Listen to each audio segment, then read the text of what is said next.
దాడి చేసే రోజులు వస్తాయి. ఓరు నాయన సన్నాసి 10 ఏళ్ల పాటు మీరు చేసిందే దాడులు రా, పరిపాలన చేసిర్రు అంటున్నాడు. దాడి చేసే రోజులు వస్తాయి కథలన్నీ. వాని వీడియో కూడా పెట్టకు, అంతే కదా, న్యూస్ ఖరాబ్ అవుతుంది. అదో పరిస్థితి. అయితే మనకు దాడి చేసే రోజులు వస్తాయి, తొందరలోనే రాళ్లతో అటాక్. మొన్నటిదాకా చేసింది ఏంద్రా నాయన నువ్వు? అరే నేరెళ్ళ దళితుల దగ్గరికి పోరా ఒక్కసారి, చూడరా సన్నాసి, సంసారాలకు పనికి రాకుండా చేసిన దాడులు చూడరా పోయి, ఒక్కరొకరి సంసారాలకు పనికి రాకుండా చేసినవరా. ఎంత కొన్ని వేల మంది జీవితాలతో ఆడుకున్నవరా నువ్వు రామారావు. నీ అటువంటి దొంగ నా కొడుకు, నీ అటువంటి లుచ్చా ఇటువంటి మాటలు మాట్లాడితే బీఆర్ఎస్ పార్టీ నాయకులే, బీఆర్ఎస్ పార్టీ కార్యకర్తలే కొట్టి చంపుతారు. సిగ్గుండాలే మాట్లాడడానికి. నువ్వా మాట్లాడేది? టిఆర్ఎస్ పార్టీ గూండాలతోని ఈ క్యూ న్యూస్ కార్యాలయం మీద ఎన్ని దాడులు చేయించినవరా? మా పైన చేసి అటెంప్ట్ మర్డర్ 70 కేసులు పెట్టించినవరా సన్నాసి నువ్వు. 100 రోజులు జైల్లో పెట్టించి హింసకు పాల్పడ్డ నువ్వా మాట్లాడేది? నాకు ఏ మాత్రం అవకాశం వచ్చినా గౌరవ ముఖ్యమంత్రి గారు ఒక్క మాట చెప్పినా నీ పని చేస్తారా రామా? నువ్వు అనుకుంటున్నావేమో, ఏమో మమ్మల్ని ఎవడేం చేస్తాడు అనుకుంటున్నావేమో. నీవు చేసిన అరాచకాలను ఖచ్చితంగా ముఖ్యమంత్రి గారు ఆదేశిస్తే చట్టం ముందు నిలబెడతాం, నిన్ను చట్టం ముందు నిలబెడతాం, న్యాయస్థానాల్లో బోన్లో ఎక్కించి నిలబెడతాం నిన్ను ఖచ్చితంగా. చేసిన అరాచకం ఒక్కటా రామా? ఎంతో మంది ఆఖరికి ఆదివాసీ బిడ్డలు హక్కులు అడిగితే పచ్చి బాలింతలను తీసుకుపోయి జైల్లో పెట్టించిన దుర్మార్గు నేను. ఇక్కడ ఖమ్మంలో సాయి గణేష్ అనేటువంటి బిడ్డను మర్డర్ చేయించినంత పని చేస్తారు కదా, మర్డర్ సచ్చేపాయే. వాడు అజయ్ కుమార్ పేరు రాసే ఎంతో మంది నీ పేరు మీ నాయన పేరు రాసి సూసైడ్లు చేసుకొని కుటుంబాలు చచ్చిపోయినాయి. మీరా మాట్లాడేది? మీరు దాడుల గురించా? కాంగ్రెస్ పార్టీ ఎప్పుడు దాడులు చేయదు. కాంగ్రెస్ పార్టీ ఆ సంస్కృతిని ఎన్నుకోదు. కాంగ్రెస్ పార్టీ గౌరవ ముఖ్యమంత్రి రేవంత్ రెడ్డి గారు ఆదేశిస్తే ఒక్కడు కూడా మీరు బయట తిరగలేరు. కానీ కాంగ్రెస్ పార్టీ ఆ పని చేయబోదు అనుకుంటలేదు. ఇది కాంగ్రెస్ పార్టీ అధికారంలోకి వచ్చిన వెంటనే ధర్నా చౌక్ను ఓపెన్ చేసి నిరసన చేసుకునే హక్కును కల్పించింది. అది కాంగ్రెస్ పార్టీ పరిపాలన. నిజంగా మీరు చేసిన లత్కోర్ పనులే ఇప్పుడు చేయాలంటే మిమ్మల్ని చట్టం ముందు ఖచ్చితంగా నిలబెడతాం, అక్కడ నో డౌట్. మీరు ఖచ్చితంగా ఎవడెవడైతే ఇవాళ ఏమైంది, కరీంనగర్లో కార్పొరేటర్లంతా ప్రజల మీద పడి కబ్జాలు పెట్టి దుర్మార్గాలకు పాల్పడితే తొక్కి నారదీసి 12 మందిని లోపల కార్పొరేటర్లను కూడా చూడకూడదు. ఇంకా చాలా మంది పోతారు. కేటీ రామారావు నువ్వు ఇంకా మనకు దాడి చేసే రోజులు వస్తాయని ఫస్ట్ నిజంగా టిఆర్ఎస్ పార్టీ కార్యకర్తలు దాడి చేయాల్సి వస్తే వీని మీద చేయాలి, ఈ రామన్ మీద చేయాలి. ఫస్ట్ రాళ్లతో దాడి ఈ రామన్ మీద దాడి చేయాలి. అసలు రామడే టిఆర్ఎస్ పార్టీకి పెద్ద మచ్చ. టిఆర్ఎస్ పార్టీ ఒరిజినల్ గా రాష్ట్రం కోసం కష్టపడ్డ బిడ్డలు ఇప్పుడు ఎవరు లేడు అందులో. మొత్తం ఈ దొంగల ముఠాయి గుంపు. ఇగో వీడు తొందరలోనే రాళ్లతోనే అటాక్ అట.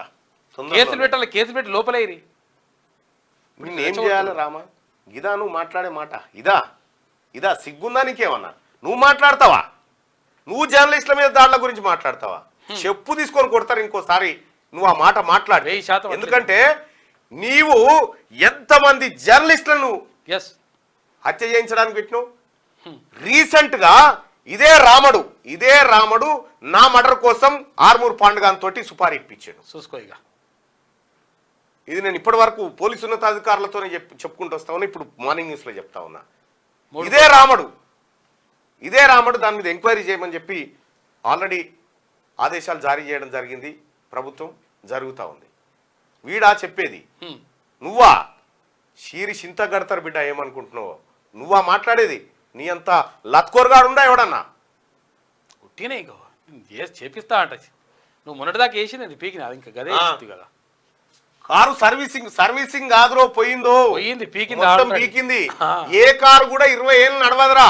24 ఏళ్ళు నడిచిన కారు ఏది మళ్ళీ రోడ్ ఎక్కలే. కారు వ్యాలిడిటీ గంతుంటది గంతే. ఇంజనే వీకింది. లోక్సభ ఎన్నికల్లో తిరిగి జెట్ స్పీడ్ తో చూసుకపోతాడట. నైట్ పూట జట్టు పెట్టుకొని దోమలు గరవకుండా పెట్టుకో. వెర్రి మాటలు నమ్మి ప్రజలు కాంగ్రెస్ కోట్లకి ఇంకా ప్రజల్ని ఎర్రియోళ్ళు అంటున్నారు. ప్రజలే ఎర్రియోళ్ళు అని చెప్తున్నాడు అన్నట్టు. దేశవ్యాప్తంగా పార్టీకి 30 సీట్లు వచ్చే పరిస్థితి లేదు. నీకు ఈడు ఎన్నెత్తో చెప్పరాదురా. ఫస్ట్ తెలంగాణలో ఉన్న 17 ఇట్లలో నీ ఎన్ని చెప్పు, చూసుకో ఈసారి. నీ ఏమన్నా గెలుతావా చెప్పు.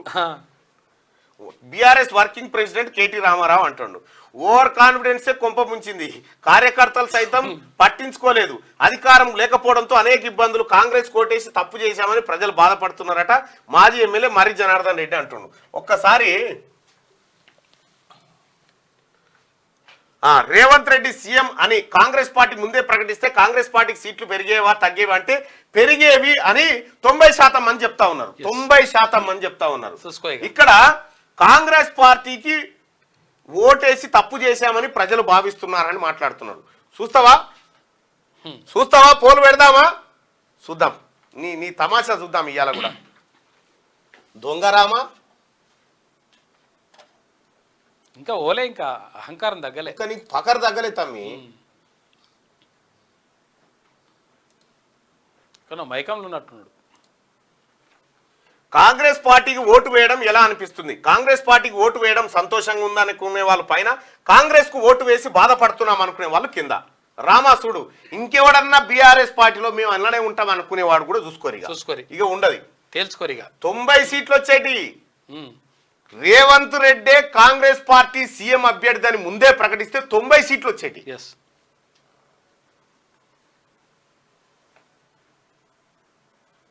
సిఐ నటేష్ గారు సస్పెండ్ అయ్యాడు కొత్త రాజిరెడ్డి భూమి విషయంలో. వాడు చేసిన పాపాలు ఇంకా చాలా ఉన్నాయి. వాడు 100% జైలు పోతాడు.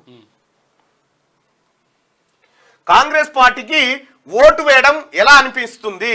కాంగ్రెస్ పార్టీకి ఓటు వేయడం సంతోషం, కాంగ్రెస్ పార్టీకి ఓటు వేసి బాధపడుతున్నాం. ఇక్కడ మీ అభిప్రాయాన్ని తెలియజేయండి దయచేసి.